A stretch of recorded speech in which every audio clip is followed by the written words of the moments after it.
Alguns dizem que nós odiamos os nossos corpos. Outros dizem que nós somos um fruto daquilo que a sociedade espera de pessoas baseado nos seus corpos. Mas afinal de contas, o que a gente sente?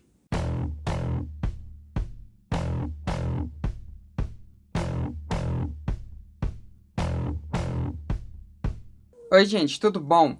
Então, hoje a gente vai aqui falar sobre disforia.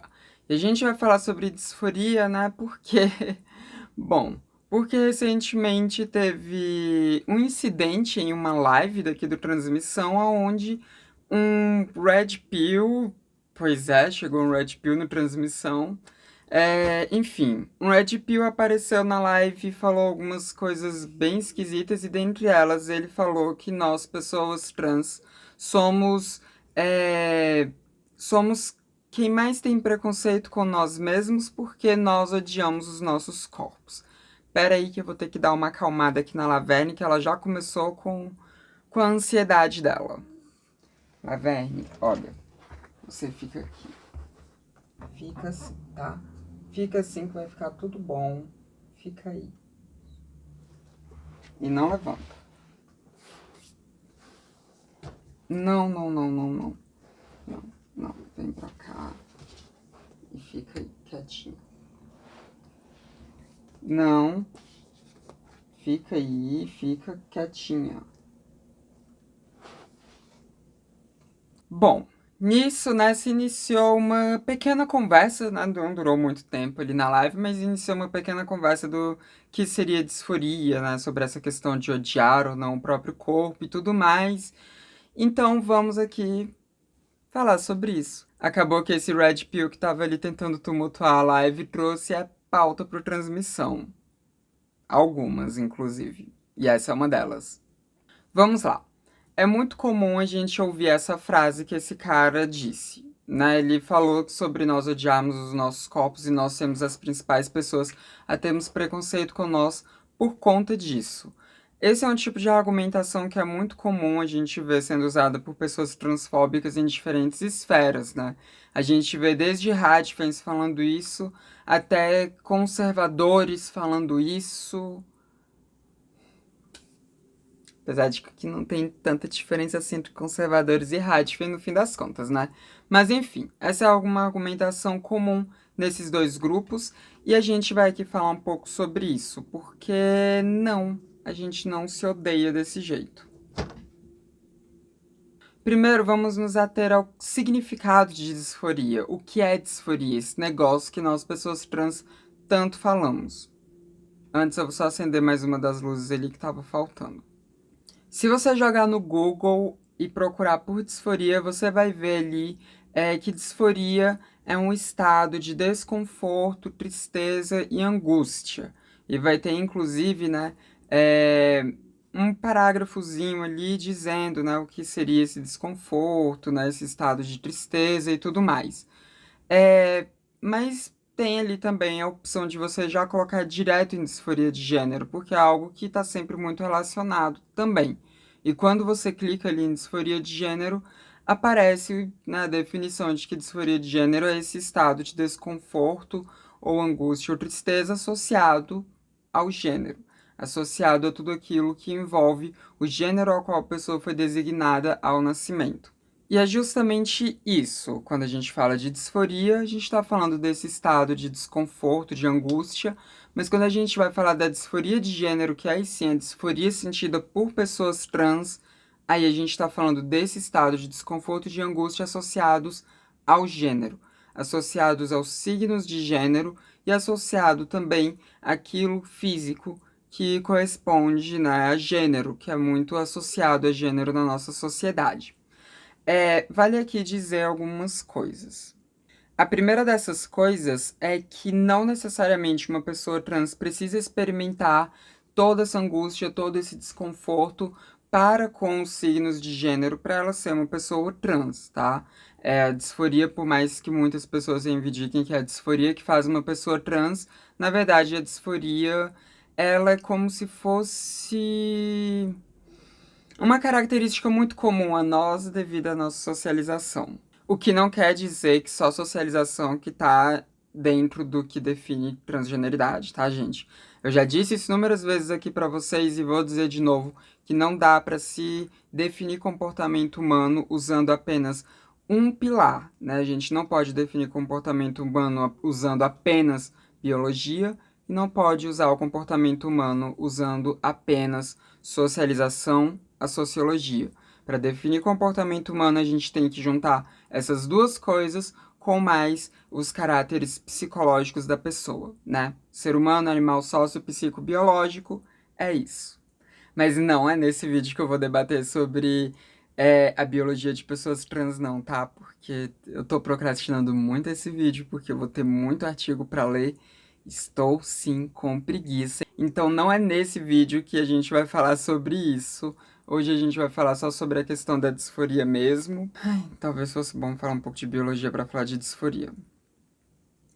Mas não vai ser o caso. Motivo de preguiça. Eu sei. Não é legal, mas é a verdade. Mas enfim, né? Desde que a gente nasce, as pessoas olham para o nosso genital e é aquilo que vai definir os papéis na sociedade que a gente vai desempenhar. Ou pelo menos os papéis na sociedade que são esperados de nós. É a partir dessa característica física do genital que escolhem para nós os nossos nomes, que escolhem para nós as nossas roupas, que escolhem para nós as pessoas com quem nós vamos nos relacionar, que escolhem para nós quais são os papéis que a gente vai designar na sociedade, os papéis que a gente vai exercer na sociedade, né? Tipo, definem para nós o que a gente vai trabalhar pelo restante da nossa vida, né? No que a gente vai trabalhar no restante da nossa vida e definem para nós quais são as coisas que a gente vai enfrentar e não vai enfrentar na nossa vida.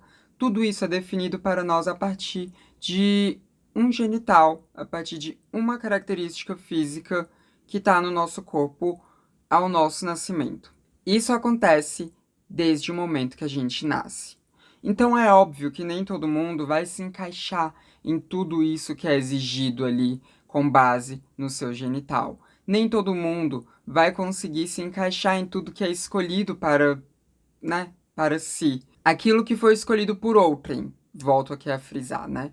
Então nem todo mundo vai se encaixar nisso. E daí a gente vê todas as mudanças que existem no que é esperado de gênero. A gente vê todas as mudanças que existem no que é esperado de uma mulher e de um homem nas sociedades, no plural, porque cada sociedade vai ter ali os seus padrões de gênero, cada sociedade vai ter ali as suas exigências em cima das pessoas de acordo com os seus genitais.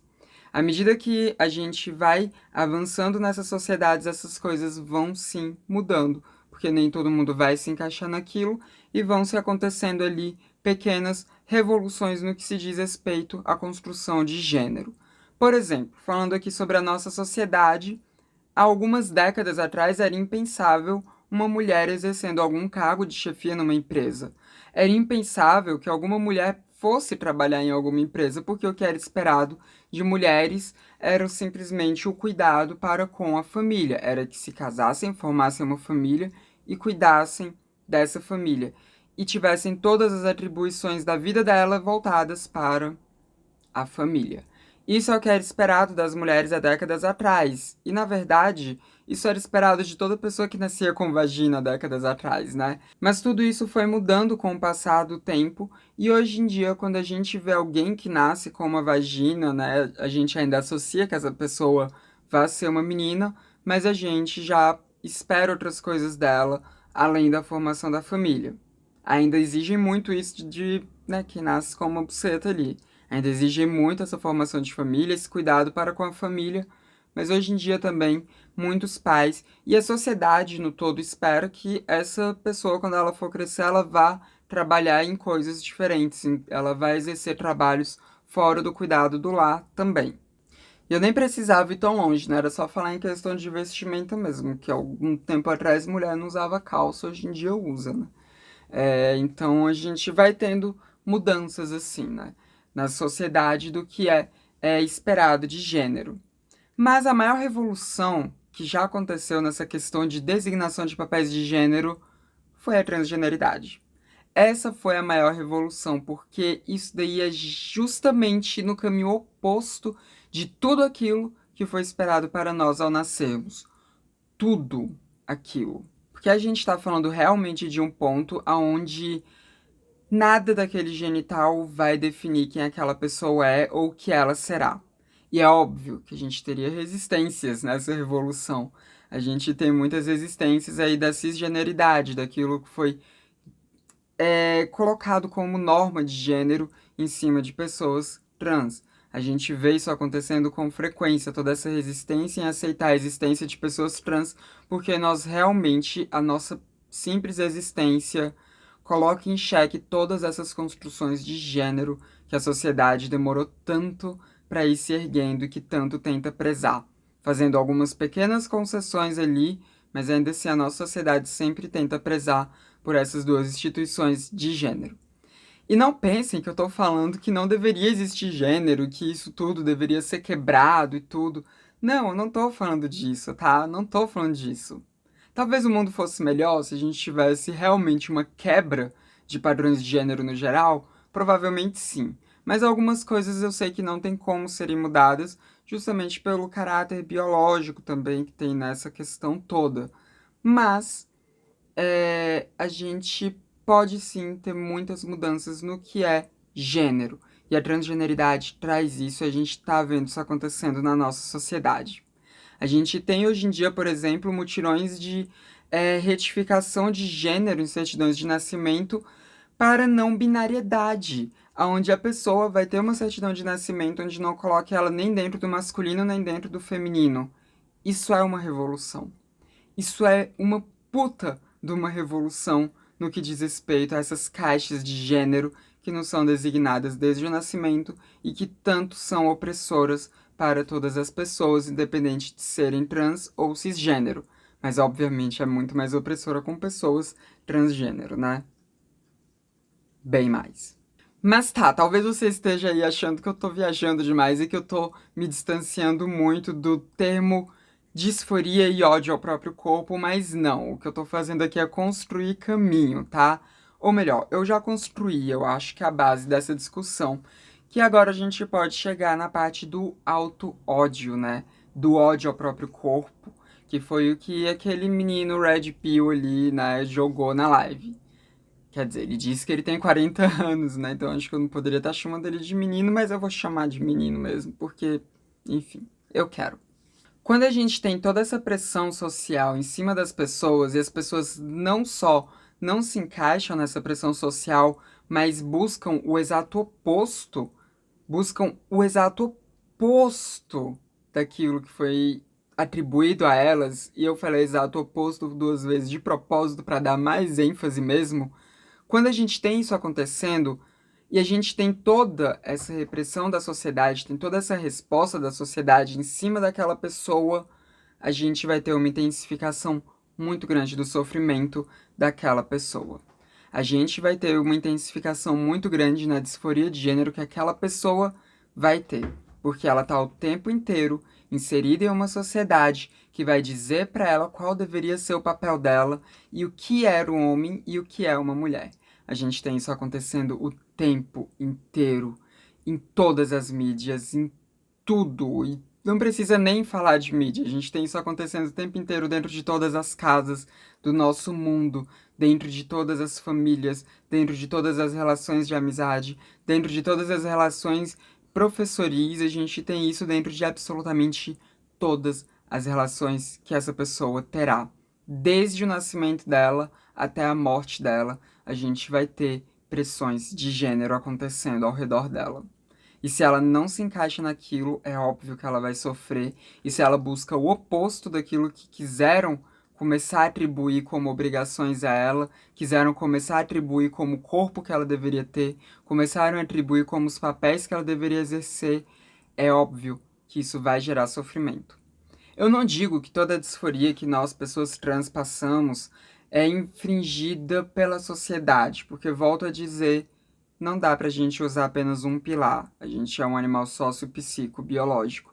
Então, obviamente, também tem um caráter biológico nesse sofrimento que a gente tem, nessa busca que a gente tem por pelo gênero oposto ao nosso, né? Óbvio que vai ter algum caráter biológico ali em algum ponto, mas a gente está falando aqui sobre socialização. Até porque, né, tem muitas das coisas que não tem muito como mudar do que é ser um homem, do que é ser uma mulher. Até porque tem muitas coisas do que é visto como masculino e do que é feminino que vem de caráter biológico. O genital com o qual a pessoa nasce é um caráter biológico. E é claro que aquilo vai ter sim uma importância nas definições de gênero que a gente vai ter na nossa sociedade. O que a gente busca não é uma sociedade que ignore o que são aqueles genitais, mas que deixe as pessoas, né, decidirem como será a vida delas, independente daquele genital. Mas é óbvio que mesmo se a gente tiver nessa sociedade ideal, nessa sociedade idealizadora, onde a gente não teria essas barreiras de gênero, ainda assim teria algum sofrimento, porque tem ainda aquele caráter genital que muitas pessoas, ainda que tivessem toda a aceitação da sociedade, provavelmente ainda assim buscariam um corpo diferente do delas, ainda assim buscaria ter uma mudança naquilo, porque esse desconforto é muito interno também nosso. Não é só da sociedade, é muito interno nosso. Agora eu vou falar uma visão assim que é a visão que eu tenho, minha visão pessoal da questão da disforia. Eu vejo muito a disforia como algo que é biológico, como algo que vai além das nossas escolhas, né? Que vai além do que a sociedade escolhe pra gente, e que vai além da forma como a gente é tratada no mundo, ou tratado, ou tratade. Eu vejo sim a disforia como algo biológico, algo que está na formação do nosso cérebro, né? Eu vejo sim a disforia de gênero como tendo esse princípio, mas com certeza sendo muito agravada pela nossa sociedade. Um dia eu vou fazer um vídeo falando sobre o que a ciência diz sobre, enfim, a existência de pessoas trans. Esse é um vídeo que vai demorar ainda muito para fazer, porque eu tenho muita leitura para fazer a respeito disso. E eu tô procrastinando isso bastante, vou continuar procrastinando durante um tempo. Mas tem sim um caráter biológico do que faz uma pessoa trans ser trans. Não é o único caráter, mas isso provavelmente existe. Então, provavelmente a disforia também existiria mesmo assim. Mas provavelmente ela seria algo que não geraria tanto sofrimento para nós se não fosse a nossa sociedade. Provavelmente essa disforia seria algo mais contornável. Provavelmente não iria causar tantos problemas em nós. Até porque nem toda pessoa trans sente disforia com as mesmas coisas, né? Nem toda pessoa trans sente disforia com o genital, por exemplo. Nem toda pessoa trans sente disforia com a parte dos seus seios ou dos seus não seios. Nem toda pessoa trans sente disforia com os pelos faciais ou com os pelos corporais. Nem toda pessoa trans sente disforia com suas alturas ou com, enfim, suas mãos, nem com a escritura do seu rosto. Não. Cada pessoa trans vai ter os seus pontos de disforia. Cada pessoa trans vai ter aquilo que vai pesar mais nela e aquilo que vai pesar menos. Tudo isso a gente não tem como dizer ao certo se é medido pela biologia da gente, o que vai fazer com que seja mais acentuado ou não a nossa disforia, ou se é um caráter simplesmente social, por a gente estar inserida no mundo que diz o tempo inteiro pra gente o que é feminino e o que é masculino. Não tem como dar uma certeza. Não pelo menos na questão da origem, mas com certeza dá para dar uma certeza de que muito desse ódio, muita dessa aversão que pessoas trans costumam sentir com seus corpos, costumam sentir consigo mesma, é uma questão social, sim. Muito desse ódio vem da pressão da nossa sociedade, vem da pressão das pessoas ao nosso redor, vem da pressão da mídia, vem da pressão de tudo isso. Porque a gente sabe que tudo isso infringe ódios em todas as pessoas, mesmo nas pessoas cisgênero. Não é à toa que a gente vê tantos produtos, tantas cirurgias, tantas coisas para mudar, né, os nossos corpos, né? Isso é algo que sempre existiu, talvez não no caráter de cirurgia, mas modificações corporais sempre existiram e sempre vão existir. A nossa sociedade funciona desse jeito, mas a gente sabe que com quem é dissidente de gênero, com quem destoa daquilo que é atribuído como gênero, a gente sabe que essas pressões são mais pesadas. Ainda mais quando a gente fala de algo tão revolucionário quanto você ir num caminho totalmente oposto ao caminho que tentaram te obrigar a seguir. No fim, esse vídeo não tem uma resposta. Às vezes a gente tem alguns vídeos aqui no Transmissão que não tem uma resposta, né? Que são só discussões e tudo, né? Enfim, isso acontece. Aquele meme, né? De que às vezes a verdadeira resposta são os amigos que a gente faz pelo caminho, então às vezes a verdadeira resposta são as discussões que a gente acaba tendo aqui no caminho do vídeo, mesmo sem ter uma resposta final. Eu sei, isso é péssimo. É muito melhor quando tem uma resposta final. Mas nem sempre a gente tem. A única resposta final que eu posso ter aqui em toda essa discussão, em toda essa viagem, que eu nem sabia quando eu liguei essa câmera, gente, não tem roteiro pra esse vídeo, eu não sabia pra onde eu iria, eu só comecei a falar e deu nisso daqui. Mas a única certeza que eu tenho, que eu tinha quando eu comecei esse vídeo e que eu continuo tendo agora, é que nós não odiamos os nossos corpos. A gente odeia, às vezes, partes dos nossos corpos. Às vezes a gente odeia algumas coisas específicas. E às vezes o que a gente sente não é nem ódio, é simplesmente um desconforto. E às vezes esse desconforto é confundido com ódio. Mas nem sempre é um ódio. Às vezes é ódio sim, tá? Às vezes a gente sente ódio, sim, tá tudo bem também sentir ódio, tá, gente? A gente tem que parar de demonizar tanto esse sentimento do ódio. Ódio faz parte, ódio acontece, ódio existe, e muitas vezes a gente sente ódio, sim. Mas quando a gente tá falando de um ódio a si, né, de um ódio a você, de um ódio a uma parte do seu corpo, a gente está falando muito mais sobre sociedade do que sobre indivíduo. A gente está falando muito mais sobre os construtos sociais que levaram aquele ódio do que do indivíduo em si. Porque se a gente não tivesse esses construtos sociais, se a gente não tivesse tudo isso, a gente não teria ódio. Talvez a gente ainda tivesse desconforto com algumas coisas, mas ódio consigo, eu acho muito difícil que a gente viesse a ter. E a Laverne quietou, começou a dormir e roncar. Não sei se vai pegar no vídeo, acho que não, mas ela tá roncando. Mas enfim, né? Um vídeo aqui mais filosófico na transmissão, dessas filosofias que a gente fala e não chega num ponto específico. Ou a gente chegou em vários pontos, não sei. Você que vai me dizer. Comenta aí embaixo o que você achou desse vídeo, o que você achou dessas discussões. Qual é a sua relação com o termo disforia de gênero? Se você sente ou não disforia de gênero, quais são os seus desconfortos com o seu corpo? Se você quiser contar aqui, se não quiser, tá tudo bem também, não precisa. Mas comenta aí. Vamos ampliar essa discussão nos comentários, como sempre. Vocês também conversam entre si nos comentários, é sempre muito legal, então vamos lá, comentem e não se esqueçam também de deixar aquele like, porque o like ajuda muito a disseminar o conteúdo de transmissão pelo YouTube e também copia esse link e sai compartilhando por aí, porque isso também ajuda a disseminar aqui essas divagações de transmissão pelo YouTube. Não se esqueça também de se inscrever nos canais caso você não seja inscrito ainda. Esse foi mais um vídeo do Transmissão. A gente se vê na próxima. Até mais.